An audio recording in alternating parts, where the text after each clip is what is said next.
In football, we celebrate speed, strength, and goals, but every once in a while, a player comes along who redefines the game, not with power, but with elegance. Andrea Pirlo, a man who looked like he was playing at half speed of everyone else, yet controlled it all. But how did this quiet Italian become the heartbeat of every team he played for? To answer that, we need to understand the role that Pirlo made famous, the Regista. And if you are enjoying this, please like the video and subscribe to the channel as we try to grow the channel together. It didn't always look like Pirlo was destined for greatness. At Inter Milan, he was seen as a classic number 10, a creative playmaker who operated behind the striker. But there was a problem. Pirlo wasn't explosive like Totti. He didn't dribble like Kaká, it wasn't physical like Gerrard. In fact, he looked slow, out of place, even ordinary. But sometimes football hides its geniuses until the right moment. That moment came at AC Milan. Carlo Ancelotti had a vision. What if Pirlo wasn't an attacker? What if he played deeper? Just in front of the defense. Suddenly, everything changed. In that space, Pirlo wasn't too slow, he was in control. He didn't need to beat players with pace. He could beat them with thought. And just like that, the Regista was reborn. So what exactly is a Regista? The word comes from Italian meaning director. A Regista sits deep, collects the ball from defenders, and decides how the play unfolds. It detects tempo, it chooses when to slow down the game or break it open with a single pass. Unlike a destroyer like Casemiro or a runner like Gerrard, the Regista is the thinker, the chess master. And Andrea Pirlo was the grandmaster. What made Pirlo so unique? First is passing.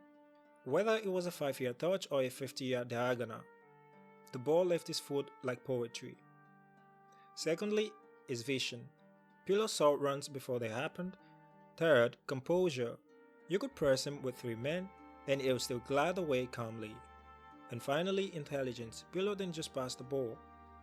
He bent the rhythm of the game to his will. The Regista rule works if you can do it on the biggest stage. Pirlo proved it time and time again. In 2006, he orchestrated Italy to a World Cup win. In 2012, his performance against England, including the Panenka penalty, showed his ice-cold genius.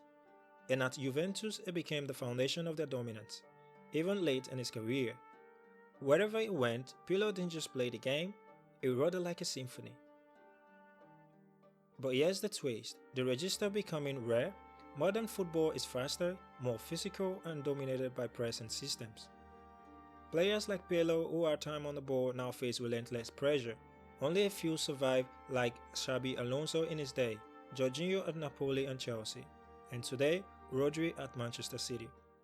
But none carry the same poetry as Pirlo.